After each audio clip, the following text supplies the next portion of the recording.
দান করেছেন, অনুগ্রহ করেছেন। সেই নিয়ামতপ্রাপ্ত বান্দারা কারা? তারা হলো নবিয়্যিন, সিদ্দিকিন, শুহাদা, সালেহিন। 4 শ্রেণীর লোক নিয়ামত প্রাপ্ত।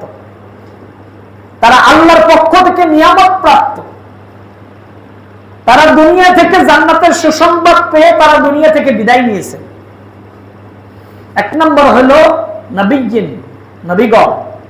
হে আল্লাহ, তুমি আমাদেরকে নবীর যেই পথ, ওই পথে পরিচালিত করিও।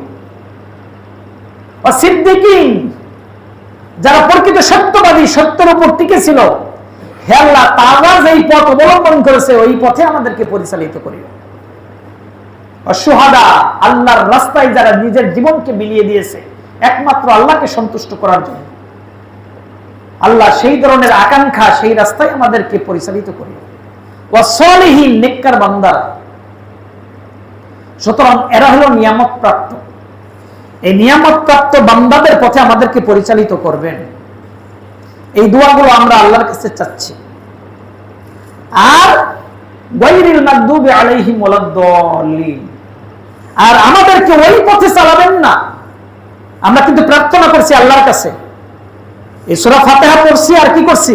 প্রার্থনা করছি, আল্লাহর কাছে দোয়া করছি। গায়রিল মাগদুবি আলাইহিম ওয়ালাদ-দাল্লিন, আমিন। আর সেই পথে পরিচালিত করবেন না যেই পথের লোকদেরকে আপনি অভিশপ্ত করেছেন এবং যেই পথের লোকেরা পথভ্রষ্ট হয়েছে, যেই পথের লোকেরা নবী রাসূলদেরকে পথে না গিয়ে নিজের কামনা বাসনা, খায়েশ, দুনিয়া পূজারী হয়ে যারা পথভ্রষ্ট হয়েছে এবং যাদের উপর আপনি অভিশপ্ত করেছেন। এই আয়াত নাজিল হওয়ার পরে সাহাবারা বলল, ইয়া রাসূলুল্লাহ, এই মাগদুম এবং দল এরা কারা? রাসূল সাল্লাল্লাহু আলাইহি সাল্লাম বলেন, মাগদুম হলেন ইহুদিরা আর দলিন হলো খ্রিস্টানরা। কারণ ইহুদিরা পথভ্রষ্ট, ইহুদিরা অভিশপ্ত এই জন্য কারণ তারা দুইটা কারণে অভিশপ্ত। 1 নম্বর কারণ হলো তারা বিনা কারণে তারা নবীদেরকে হত্যা করেছে। কারণ ইহুদিদের ভিতর সবচেয়ে বেশি নবী এসেছে, 1 লক্ষের অধিক নবী আসছে শুধু ইহুদিদের ভিতর থেকে। তারা নবীদেরকে হত্যা করেছে। ওয়ায়াকতুলুনান নাবিয়্যিনা বিগাইরি হক, তারা অন্যায়ভাবে নবীদেরকে হত্যা করেছে।